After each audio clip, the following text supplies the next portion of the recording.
ನೀವ್ ಯಾವ ಲೆಕ್ಕ ಕೇಳಕ್ಕೆ ಒಂದು ಪೈಸೆ ಕೊಟ್ಟಿದೀಯಾ? ಯಾರ್ಯಾರು ದುಡ್ಡು ಕೊಟ್ಟಿದ್ದಾರೆ, ಯಾವ್ಯಾವ ಟ್ರಸ್ಟ್ ಸಮಾಜ ಸೇವೆ ಮಾಡ್ತಿದ್ದಾರೆ, ಅವರೆಲ್ಲರೂ ಕೂಡ ಆ ಲೆಕ್ಕ ಕೊಟ್ಟಿದ್ದಾರೆ. ಆರ್ಎಸ್ಎಸ್ ವಿರುದ್ಧ ಅಪಪ್ರಚಾರ ಮಾಡುವವರು ಖಂಡಿತ ನೆಲಗಚ್ಚಿ ಹೋಗುತ್ತಾರೆ. ಇತ್ತೀಚೆಗೆ ಗೃಹ ಸಚಿವ ಪ್ರಿಯಾಂಕ್ ಖರ್ಗೆ ಅವರು ಆರ್ಎಸ್ಎಸ್ ಬಗ್ಗೆ ಮಾತನಾಡಿ, ಇದು ನೋಂದಣಿಯಾಗಿಲ್ಲ, ಇದರ ಲೆಕ್ಕ ಕೊಡಿ ಎಂದು ಕೇಳಿದ್ದಾರೆ. ಲೆಕ್ಕ ಕೊಡಲು ಇವರು ಯಾರು?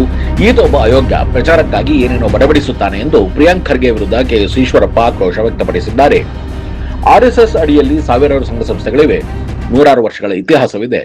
ಖರ್ಗೆ ಅವರಿಗೆ ಆರ್ಎಸ್ಎಸ್ ಮೇಲೆಯೇ ಏಕೆ ಕಣ್ಣು? ಮುಸ್ಲಿಂ ಸಂಘಟನೆಗಳ ಬಗ್ಗೆ ಅವರೇಕೆ ಮಾತನಾಡುತ್ತಿಲ್ಲ? ಅವರು ಮಂತ್ರಿ ಆಗಿರಬಹುದು, ಅವರಿಗೆ ಕಾನೂನು ಗೊತ್ತಿರುತ್ತಾನೆ, ಕಾನೂನು ಕ್ರಮ ಕೈಗೊಳ್ಳಲಿ. ಅದನ್ನು ಬಿಟ್ಟು ಪ್ರಚಾರಕ್ಕಾಗಿ ಮಾತನಾಡುವುದು ಸರಿಯಲ್ಲ. ಈತನಿಗೆ ವಿನಾಶಕಾರಿ ವಿಪರೀತ ಬುದ್ಧಿ ಎಂಬಂತಾಗಿದೆ ಎಂದರು. ಮಲ್ಲಿಕಾರ್ಜುನ ಖರ್ಗೆ ಆಗಲಿ, ರಾಹುಲ್ ಗಾಂಧಿ ಆಗಲಿ, ಅವರ ತಂದೆ ರಾಜೀವ್ ಗಾಂಧಿ ಆಗಲಿ, ಅವರ ಅಜ್ಜಿ ಇಂದಿರಾ ಗಾಂಧಿ ಅವರಾಗಲಿ, ಯಾರೂ ಆರ್ಎಸ್ಎಸ್ ಅನ್ನು ಏನೂ ಮಾಡಲಾಗಿಲ್ಲ. ಇವರೇನು ಮಾಡುತ್ತಾರೆ ಎಂದು ಎದುರೇಟು ನೀಡಿದರು.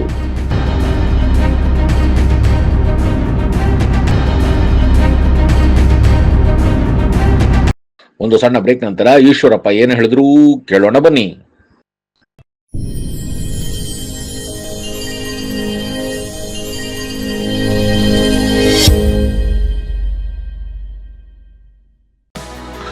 ಶಿವಮೊಗ್ಗ ನಗರದ ಸಾಗರ ರಸ್ತೆಯ ಗಾಡಿಕೊಪ್ಪದಲ್ಲಿರುವ ನಂಜಪ್ಪ ಲೈಫ್ ಕೇರ್ನಲ್ಲಿ ಜೂನ್ 15, 2026ರಿಂದ ಜುಲೈ 18, 2026ರವರೆಗೆ ಬಿನೈನ್ ಪ್ರಾಸ್ಟಾಟಿಕ್ ಹೈಪರ್ಪ್ಲಾಸಿಯಾ ಉಚಿತ ತಪಾಸಣಾ ಶಿಬಿರವನ್ನು ಆಯೋಜಿಸಲಾಗಿದೆ.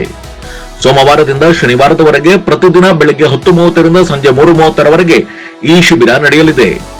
60 ವರ್ಷ ಮೇಲ್ಪಟ್ಟ ಹಿರಿಯರಲ್ಲಿ ಹೆಚ್ಚಾಗಿ ಕಂಡುಬರುವ ಪ್ರಾಸ್ಟೇಟ್ ಗ್ರಂಥಿ ಹಿಗ್ಗುವಿಕೆ ಸಮಸ್ಯೆಗೆ ಪ್ರಖ್ಯಾತ interventional radiologist doctor Nishita SH ಅವರು ಈ ಶಿಬಿರದಲ್ಲಿ ಉಚಿತ ಸಮಾಲೋಚನೆಯನ್ನು ನಡೆಸಲಿದ್ದಾರೆ.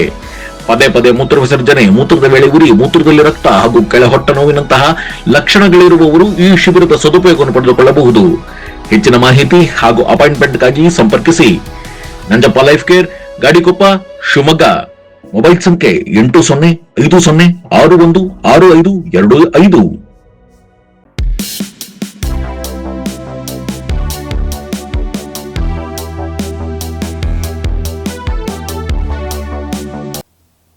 ತನ್ನ ಪ್ರಚಾರ ಆಗ್ಬೇಕು ಅನ್ನೋದಕ್ಕೋಸ್ಕರ ಬರೀ RSS ಇಟ್ಕೊಂಡು ಹೊಂಟಾನ. ಕಾನೂನು ಬದ್ಧವಾಗಿ ಏನು ಕ್ರಮ ತಗೊಂಡ್ರೆ ಮುಗೀತು. ಯಾವ್ಯಾವ ಸಂಸ್ಥೆಗಳು ರಿಜಿಸ್ಟರ್ ಆಗಿಲ್ಲ ಅನ್ನೋದನ್ನ ಅವರೆಲ್ಲರದ್ದು ಹಿಂಗೆ ಹೇಳ್ತಾ ಹೋಗ್ತಾ ಇದ್ದೀರಾ? RSS ಬಗ್ಗೆ ಯಾಕೆ ನಿಮ್ಮ ಕಣ್ಣು? ನಿಮ್ಮ ಹತ್ರ ತಾಕತ್ತಿದ್ರೆ ಕಾನೂನು ಪ್ರಕಾರ ಕ್ರಮ ತಗೊಳ್ಳಿ. ಕಾನೂನು ಪ್ರಕಾರ ಕ್ರಮ ತಗೊಳಕ್ ನಿಮ್ಗೆ ನಂಬಿಕೆ ಇಲ್ವಾ? ಕಾನೂನು ಪ್ರಕಾರ ಕ್ರಮ ತಗೊಳಕ್ ಹೋದ್ರೆ ಅಲ್ಲಿ ನೀವು ವಿಫಲರಾಗ್ತೀರಿ ಅನ್ನೋದು ಗೊತ್ತು ಅವ್ರಿಗೆ. ಆ ಅಪಮಾನ ಸಹಿಸ್ಕೊಳ್ಳೋದು ಒಂದು. ಜೊತೆಗೆ ಇಷ್ಟೆಲ್ಲ ಪ್ರಚಾರ ಸಿಗಲ್ಲ.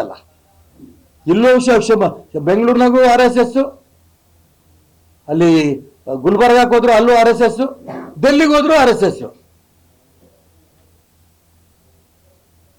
ಅದಕ್ಕೋಸ್ಕರ ಹೇಳಿದೆ, ಇವತ್ತು ಖರ್ಗೆ ಅವ್ರ ತಂದೆ ಮಲ್ಲಿಕಾರ್ಜುನ್ ಖರ್ಗೆ, ರಾಹುಲ್ ಗಾಂಧಿ, ಅವರ ಅಪ್ಪ ರಾಜೀವ್ ಗಾಂಧಿ, ಅವ್ರ ಅಜ್ಜಿ ಇಂದಿರಾ ಗಾಂಧಿ, ಅವ್ರ ಮುತ್ತಜ್ಜ ನೆಹರು, ಎಲ್ಲರೂ ಕೂಡ RSS ಅಂದು ಎಲ್ಲರೂ ನೆಲ ಕಚ್ಚೋಗಿದ್ದಾರೆ. RSS ಸುದ್ದಿಗೆ ಬಂದಿರೋದ್ರಿಂದ ಪ್ರಿಯಾಂಕಾ ಖರ್ಗೆ ಅವರು ನೆಲ ಕಚ್ಚೋದ್ರಲ್ಲಿ ಯಾವ ಅನುಮಾನನೂ ಇಲ್ಲ.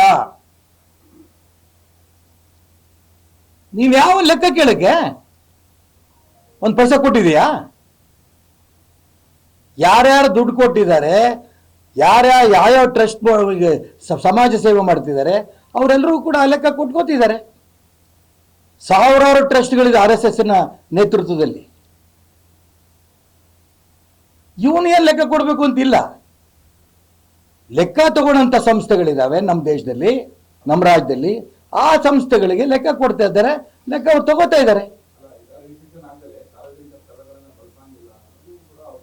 ಯಾರು ಹೇಳಿದು? ಹಂಗಾದ್ರೆ ಕಾಂಗ್ರೆಸ್ ಯಾವ್ದು ಸಭೆ ಮಾಡಬೇಡ್ರಿ. ಸಾರ್ವಜನಿಕ ಸಭೆಗಳು ಮಾಡ್ತಿಲ್ವಾ? ಏನು ಅದಕ್ಕೆ ಹೇಳ್ತಿರೋದ್ರಿ, ಲೈಸೆನ್ಸ್ ಕೊಡ್ಬೇಡಿ. ಚಿತ್ತಾಪುರದ ಲೈಸೆನ್ಸ್ ಕೊಟ್ಟು ಪರ್ಮಿಷನ್ ಕೊಡ್ಲಿಲ್ಲ. ನಮ್ಮ ದೇಶದಲ್ಲಿ ಕಾನೂನು ಬದ್ಧವಾಗಿ RSS ಹೋಗೋದು. ಕಪಾಳ ಕೊಡ್ದಂಗೆ ಕೋರ್ಟ್ ಹೇಳ್ತು ಮರ್ಯಾದೆಯಿಂದ RSS ರೂಟ್ ಮಾಡಿ ಅವಕಾಶ ಕೊಡಿ ಅಂತ. ಈ ದೇಶದ ಮಣ್ಣು ಇಂಚಿಂಚಿನೂ ಕೂಡ ಈ ದೇಶದ ಪ್ರತಿಯೊಬ್ಬ ಭಾರತೀಯಂದು ಕೂಡ. ಇವನೇನೋ ಒಬ್ಬ ಮಂತ್ರಿ ಆಗ್ಬಿಟ್ಟ ಅಂತ ತಕ್ಷಣ ನಾನು ಮಂತ್ರಿಯಾಗಿ ನಿಮಗೆ ಹೇಳ್ತಾ ಇದ್ದೀನಿ, ಖರ್ಗೆ ಆಗಿ ಹೇಳ್ತಾ ಇಲ್ಲ. ಮಂತ್ರಿಯಾಗಿ ಹೇಳೋದಕ್ಕೆ ಅಧಿಕಾರ ನಿಂಗೆ ಕೊಟ್ಟಾನೆ ಅವನು. ನನ್ಗೆ ತುಂಬಾ ನೋವಾಗ್ತಿರೋದ್ರೆ ಅಷ್ಟು ದೊಡ್ಡ ಮನುಷ್ಯರು ಮೋಹನ್ ಜಿ ಭಾಗವತ್ ಅವರು ಈ ಚಿಲ್ಲರೆಗೆ ಅವರು ಉತ್ತರ ಕೊಟ್ಟರು. ಅವಶ್ಯಕತೆ ಇರಲಿಲ್ಲ. ಇಡೀ ದೇಶದಲ್ಲಿ ಸುದ್ದಿ, ಫೋಟೋ, ಟಿವಿ ಬರಬೇಕು. ತಗೊಳಪ್ಪ ನೀನು ಕಾನೂನು ಮುಖಾಂತರ ಕ್ರಮ ತಗೋ. ನಾನು ಯಾವ ಕಾರಣಕ್ಕೂ RSSಗೆ ಪರ್ಮಿಷನ್ ಕೊಡಲ್ಲ. ಚಿಮಾರಿ ಹಾಕ್ಸ್ಕೊಂಡ್ರಲ್ಲ ಕೋರ್ಟಿಂದ. ಇಡೀ ದೇಶದಲ್ಲಿ ಕರ್ನಾಟಕ ರಾಜ್ಯದಲ್ಲಿ ಸಾವಿರಾರು ಕಡೆ RSS ಮೆರವಣಿಗೆಗಳು ಆಯ್ತು. ಒಂದು ಕಡೆ ಒಂದು ಗಲಾಟೆ ಆಗಲಿಲ್ಲ.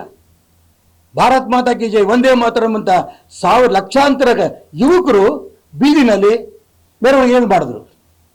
ತಡ್ಕೊಳಕ್ಕಾಗ್ತಿಲ್ಲ. ಇಷ್ಟು ದೊಡ್ಡ ಸಂಘಟನೆ ಬೆಳೀತಾ ಇದೆ. ಇಡೀ ದೇಶದಲ್ಲಿ ಕಾಂಗ್ರೆಸ್ ಮುಗಿಸಾಗಿದೆ. ಇನ್ನು ಕರ್ನಾಟಕ ರಾಜ್ಯದಲ್ಲೂ ಕಾಂಗ್ರೆಸ್ ಇವ್ರು ಮುಗಿಸ್ಬಿಡ್ತಾರೆ. ಹಂಗಾಗಿ RSS ಅಂತ ಬಡ್ಕೋತಾ ಇದ್ದಾರೆ. ನಿನ್ನ ಎದುರಿಗೇನೆ ನಿಮ್ಮ ರಾಜ್ಯಸಭಾ ಸದಸ್ಯರು ಕಳೆದ ಬಾರಿ ವಿಧಾನಸೌಧದಲ್ಲಿ ಪಾಕಿಸ್ತಾನ ಜಿಂದಾಬಾದ್ ಅಂತಂದ್ರು. ನಿಮಗೆ ನಾಚಿಕೆ ಆಗ್ಲಿಲ್ವಾ? ಅವ್ರ ಬಗ್ಗೆ ಕ್ರಮ ತಗೊಂಡ್ರ? ರಿಜಿಸ್ಟ್ರೇಷನ್ ಎಷ್ಟು ಮುಸ್ಲಿಂ ಸಂಘಟನೆ ಬಗ್ಗೆ ನೀವು ರಿಜಿಸ್ಟ್ರೇಷನ್ ಆಗದೇ ಇರೋ ಸಂಸ್ಥೆ ಬಗ್ಗೆ ಮಾತಾಡ್ತಿದ್ದೀರಿ. ಕ್ರಮ ತಗೊಂಡು ನಿಮ್ಗೆ ಆಗಲ್ಲ. ನಾನು ಅದಕ್ಕೋಸ್ಕರ ಹೇಳಿದೆ, ಇಂಥ ಚಿಲ್ಲರೆಗೆ ಉತ್ತರ ಕೊಡಬೇಡಿ ಅಂತ ನಾನು ಮೋಹನ್ ಜಿ ಭಾಗವತ್ರಿ ಪ್ರಾರ್ಥನೆ ಮಾಡ್ತೀವಿ. RSS ಯಾರು ಏನು ಮಾಡೋಕ್ಕಾಗಲ್ಲ.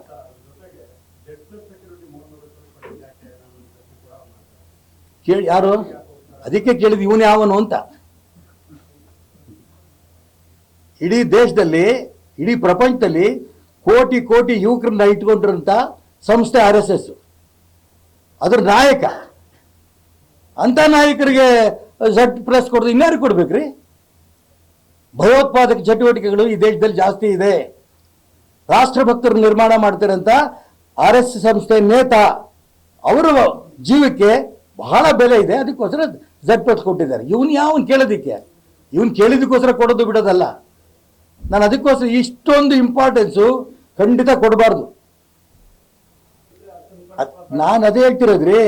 ಮೋಹನ್ ಜಿ ಭಾಗವತೆ ಆ ರೀತಿ ಅವ್ರು ಕೌಂಟ್ರ್ ಕೊಡಕ್ ಹೋದ್ರಲ್ಲ, ಅಷ್ಟು ದೊಡ್ಡ ಮನುಷ್ಯ ಈ ಚಿಲ್ಲರ ಬಗ್ಗೆ ಗಮನ ಕೊಡಬೇಡಿ ಅಂತ ನಾನು ಹೇಳ್ತಿರೋದು.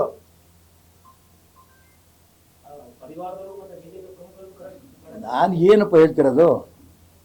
ಈ ನೀವು ಪ್ರಶ್ನೆ ಕೇಳ್ತಿದ್ದಿದ್ರ ಅವ್ರು ಮೋಹನ್ ಜಿ ಭಾಗವತ್ ಉತ್ತರ ಕೊಟ್ಟ ಮೇಲೆ ಇವನು ಮತ್ತೆ ಹುಚ್ಚುಚ್ಚಾಗಿ ಹೇಳಿಕೆಗಳು ಕೊಡ್ತಾ ಇದ್ದಾನೆ. ಈ ಹುಚ್ಚುಚ್ಚು ಹೇಳಿಕೆಗಳಿಗೆ ಯಾರು ಉತ್ತರ ಕೊಡ್ಬೇಕು ಅವ್ರು ಉತ್ತರ ಕೊಟ್ರೆ ಸಾಕು. ಮೋಹನ್ ಜಿ ಭಾಗವತ್ ಉತ್ತರ ಕೊಡ್ಬೇಕಾ?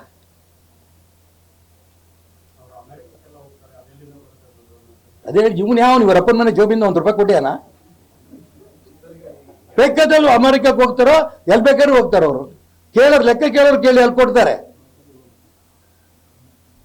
ಇವನ್ಗೆ ಏನ್ ಸಂಬಂಧ RSSಗೂ? ಇವನಿಗೆ ದುಡ್ಡಿನ ಬಗ್ಗೆ ಕೇಳೋದಕ್ಕೆ, ಅಕೌಂಟ್ ಬಗ್ಗೆ ಕೇಳೋದಕ್ಕೆ, ರಿಜಿಸ್ಟ್ರೇಷನ್ ಬಗ್ಗೆ ಕೇಳೋಕ್ಕೆ ನೀನ್ ಯಾರು?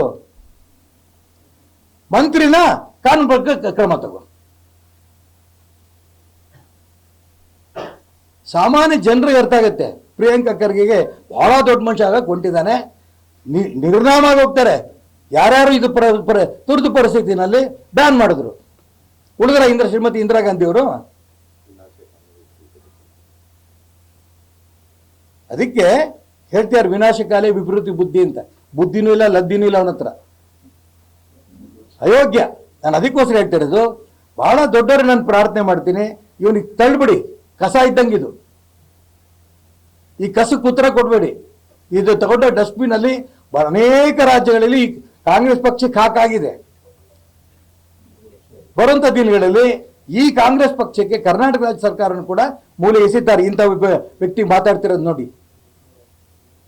RSS ಸ್ವಯಂ ಸೇವಕರಿಗೆ ಇಡೀ ಕರ್ನಾಟಕ ರಾಜ್ಯದಲ್ಲಿ ನಿಜಕ್ಕೂ ಕೂಡ ಇಂಥ ಚಿಲ್ಲರೆ ನಮ್ಮಂತ ಸಂಸ್ಥೆ ಬಗ್ಗೆ ಮಾತಾಡ್ತಾರೆ ಅಂತ ನೋವಿದೆ. ಅದನ್ನ ಎಲ್ಲ ಸ್ವಯಂ ಸೇವಕರು ಕೂಡ ಬರುವಂತ ಚುನಾವಣೆಯಲ್ಲಿ ಅದಕ್ಕೆ ಸರಿಯಾದ ಉತ್ತರ ಕೊಡ್ತಾರೆ.